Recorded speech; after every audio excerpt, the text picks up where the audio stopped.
I never liked Tuesdays. There's something disturbingly neutral about them. No Monday panic, no Wednesday hope. Just a hollow echo of mediocrity. But this particular Tuesday? This Tuesday peeled the skin off my reality and salted the wounds with lavender-scented lies. Before I tell you the full story of the worst day of my life, make sure to subscribe to the channel and like our video. Help us reach as many people as possible. Thank you. It started like any other. I burned my tongue on my overpriced coffee, ignored 5 work emails pretending they were part of a parallel universe I didn't belong to, and kissed my husband. Let's call him Brad, because of course his name is Brad, on the cheek as he left for another long day at the office. Office. Right, that's what we're calling Motel 6 now, apparently. Brad was the kind of man who could convince a TSA agent that his suitcase full of wires and batteries was actually a new kind of juicer. Slick, handsome, the type who laughs at his own jokes and mirrors your emotions so well, you start to wonder if you're the narcissist. I fell for that kind of charm in my 20s when I thought love was supposed to feel like a roller coaster. It turns out, it was just motion sickness and poor judgment. We'd been married for 12 years. No kids, not for lack of trying. Turns out I was too stressed and he was too busy, and life was just too complicated. Code, apparently, for he was raw-dogging some chick named Camille behind my back while I paid our mortgage and visited fertility clinics alone. I didn't know about Camille then. I didn't even know about the money. I was living in what I now affectionately refer to as the pre-bullshit era. The irony is that I was the one who insisted on managing the joint finances. I thought I was being smart, proactive, empowered. But Brad had a way of making me feel like I needed a nap every time I asked about his solo investments or that consulting gig he never actually seemed to consult anyone for. Looking back, all the signs were there. The sudden networking trips to New York. The way he started shaving his chest and using phrases like European minimalism when referring to our living room furniture. The mysterious charges from Café Bonheur on our shared Amex, which he claimed was a French co-working space. Jesus Christ. I believed that. I believed that twice. But the moment everything unraveled, it came in the form of a salmon-colored envelope. I found it while looking for an old birthday card from my mother. She sends me one every year, even though she hasn't remembered my actual birthday since 2018. Alzheimer's, you see.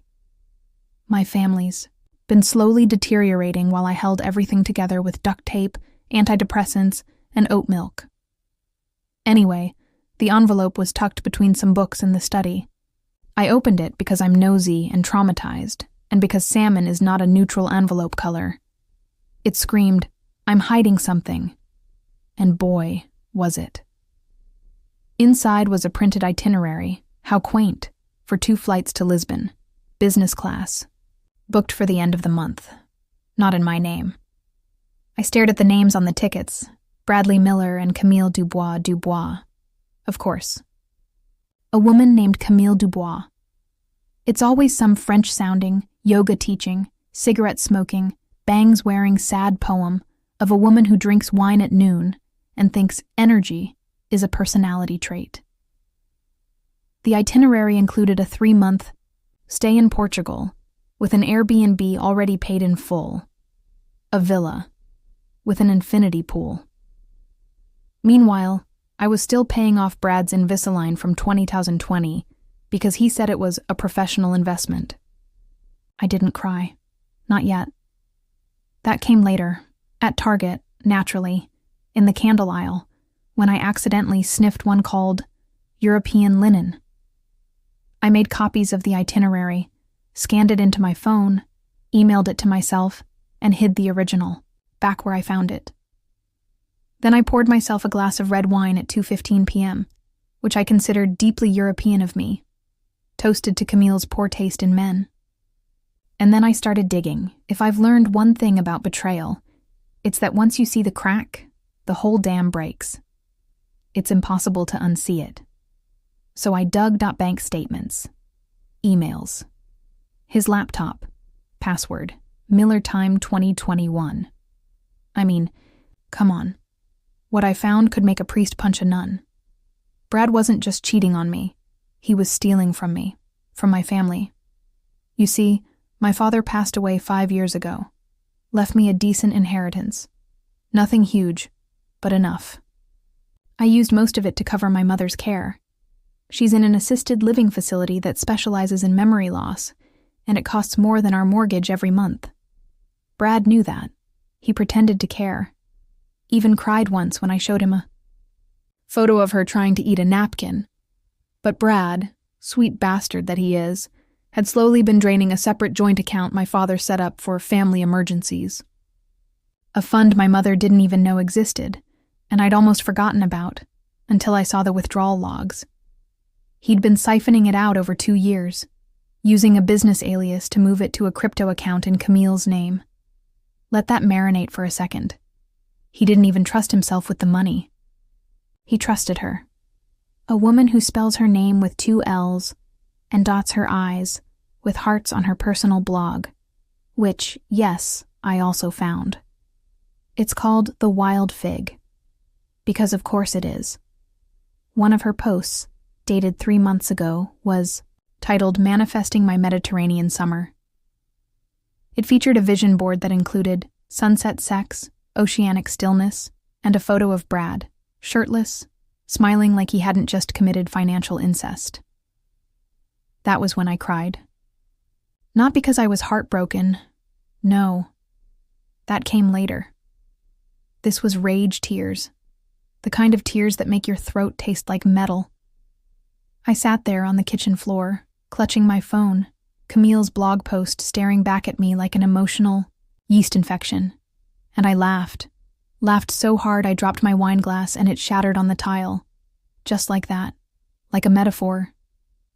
If my life were a Hallmark movie, that would have been the part where my quirky best friend comes in with a bottle of tequila and a plan to take me to Cabo. But I don't have quirky friends. I have 2 coworkers who forgot my birthday and a cat named Misery who only likes me when I'm crying. So I sat there, surrounded by red wine and broken glass, and the kind of revelation that changes a person's blood type. Then the door opened. Brad. He was early. He smiled when he saw me on the floor. "Hey, babe," he said, like nothing was broken. "You okay?" I looked at him like he was a beetle I was about to squish. "Fine," I said. "Just thinking about Europe." He blinked, hesitated. "Oh?" "Yeah, specifically Portugal. Ever been?" He smiled nervously. No. Why?" I smiled back. "Just curious. I hear it's great for starting over." After the whole Portugal revelation, I spent the next few days perfecting a skill I hadn't used since high school, pretending everything was fine while quietly planning someone's destruction. Brad, ever the narcissistic Labrador, didn't notice anything was off. I smiled when he came home, made him dinner, frozen lasagna I microwaved with the passion of a prison inmate, and even let him kiss me goodnight, on the forehead, because I was one firm push away from biting his lips off. Meanwhile, I dug deeper. Every night after he fell asleep to the sound of some true crime podcast about wives who killed their husbands. Ironic, isn't it? I opened his laptop and mapped out his entire betrayal like a deranged cartographer. Turns out, Brad had been planning this little Lisbon elopement for over a year. He'd taken a business class on cryptocurrency, also known as a Tinder. Date with a woman who had a side hustle selling essential oils and financial doom. That's how he met Camille. According to their email thread, yes, they had email threads, she was the light in his otherwise corporate gray existence. He called her Mi Figuette, which sounds like a bowel disease but was apparently a pet name. He'd sent her money weekly under the guise of investment consulting. She hadn't paid a cent for the Portugal trip. The villa, paid in full, by me, by my father's money. The money meant to keep my mother from forgetting how to eat. Do you know what it feels like to realize you were the sponsor of your own betrayal? Like discovering the burglar used your flashlight, wore your slippers, and left with your dog. But I wasn't going to scream. Not yet. No.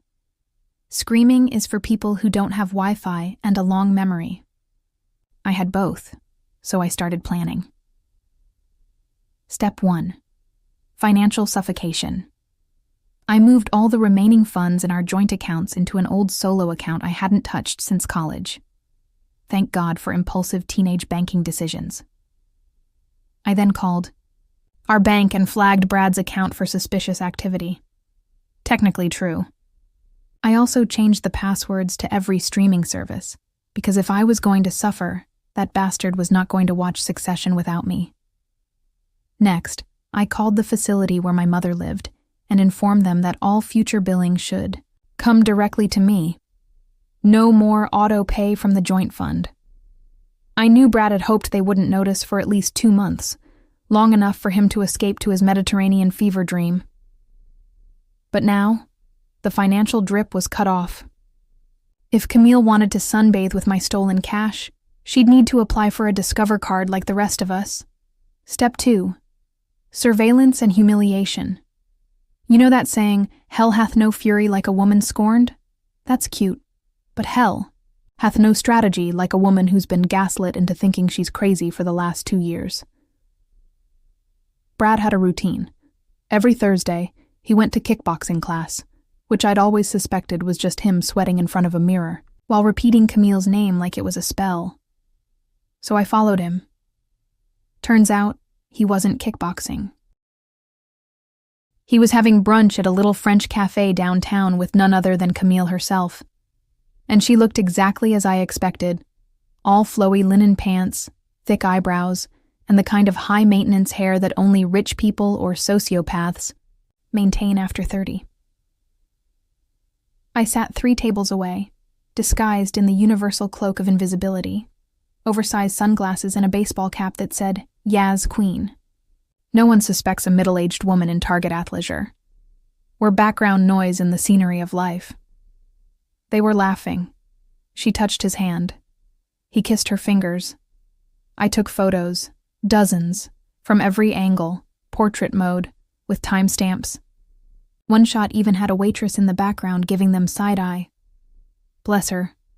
Then I followed her, not because I'm creepy, okay? Maybe a little. But mostly because I needed to know who I was dealing with, where she lived, who she worked for. If she had a dog, I could pretend to befriend and then kidnap for leverage. You know, normal post-betrayal activities. Camille lived in a condo paid for, unsurprisingly, by an LLC. Brad had created 6 months ago under the name BD Consulting. Real creative Brad. She had no real job, no family nearby, just a suspicious number of houseplants and a French bulldog named Serge. That's when it hit me. She had no one, just Brad. She'd bet everything on him. And now he was broke, soon to be, jobless, and about to experience a spiritual colonoscopy from yours truly. I didn't feel pity. I felt inspiration. Step 3. Social execution. It just so happened that Brad's company, the one he pretended to work long hours for, was run by his college friend Greg. Greg liked me, mostly because I never told his wife about the stripper incident at Brad's bachelor party. So I sent Greg an email.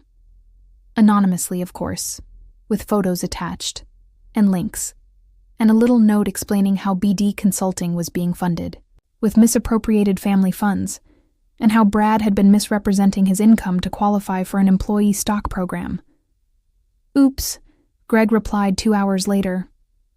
We'll handle it internally. Brad was fired the next day. He came home looking like a boiled sausage, pink and sweaty. I was reading on the couch.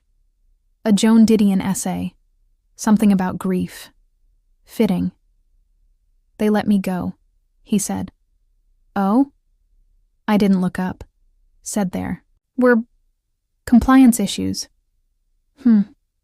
That's so vague and corporate. I wonder what that could mean. He stood there, staring at me like I was the riddle in a bad escape room.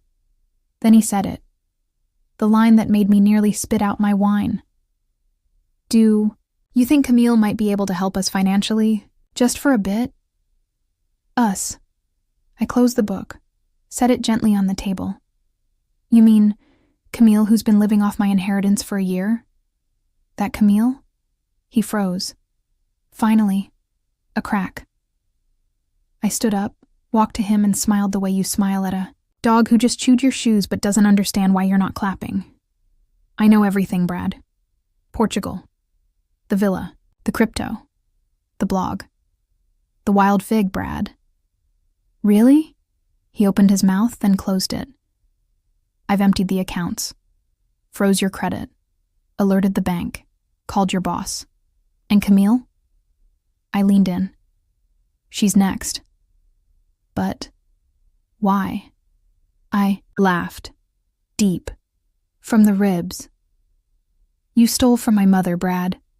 From a woman who thinks I'm still 16 and keeps asking where my prom dress is. You used my father's money to fund your affair.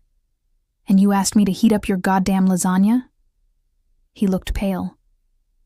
Like a ghost who realized he forgot to file his taxes. And then I said the line I'd been saving. The thesis of my rage. You don't get to ruin me and still get a soft place to land. He left that night, packed a duffel bag like a man going camping, not realizing he'd just pitched his tent in a forest fire. Camille didn't take him in. I know because I was watching. When he knocked on her door, suitcase in hand, she stared at him like he was a Jehovah's Witness with a clipboard. She shut the door. Just like that. Turns out, once the money dried up, so did her affection. But I wasn't done. Not even close. I reported the LLC to the IRS. Petty? Maybe. Satisfying? Like watching a cheater step on a Lego barefoot. I also sent Camille's blog to her yoga studio and let them know she'd been living off potential elder abuse funds. I have no idea if they fired her.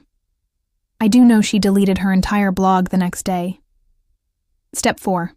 Rebirth. I moved out of the house, sold it, bought a condo near the facility where my mother lives. I see her every other day now. Sometimes she remembers me. Sometimes she thinks I'm her sister. Either way, I show up.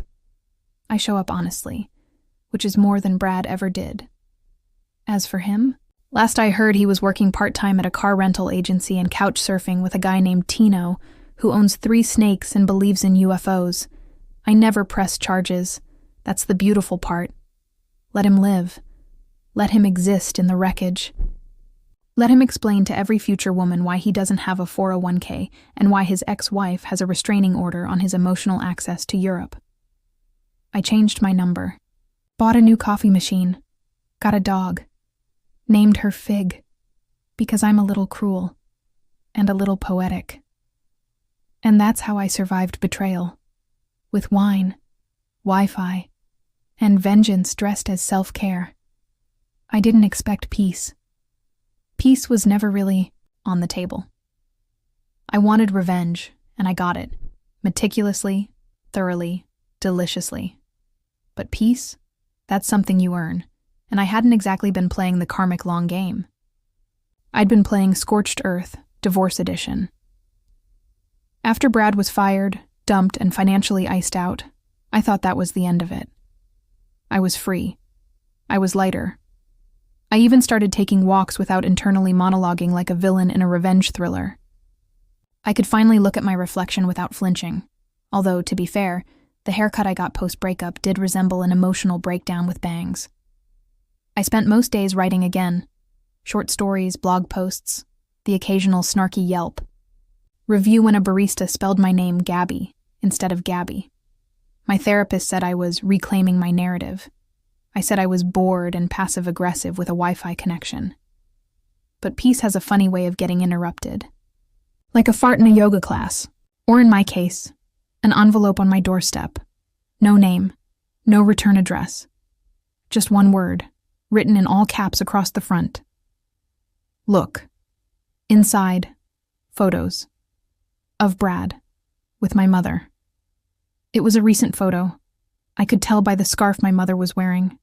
the one I'd bought her for her birthday 3 weeks earlier. She was smiling, in that confused, slightly vacant way she had now. Brad was beside her on a park bench, holding her hand like a dutiful son-in-law. Except Brad was not a dutiful anything. And we hadn't spoken in months. There were more photos. Him helping her into a car, him pushing her wheelchair through the garden path behind the facility, him handing her a cup of what I hope was tea and not some potion from his new life of spiritual freeloading. I dropped the photos on the kitchen counter, my heart thudding. Was this blackmail? An apology? A message from the beyond? And then I saw the note, tucked behind the last photo, printed neatly. No signature. He visits her. Every Thursday. I stared at it for a long time. Long enough for my coffee to go, cold, and my dog Fig to start chewing on one of Brad's old socks I hadn't had the energy to throw away. Every Thursday. The same day he used to kickbox. The same day I caught him brunching with Camille. I felt sick. Was he doing this to mess with me, to infiltrate my life through the back door? Was he trying to use my mother, as some twisted manipulation tool?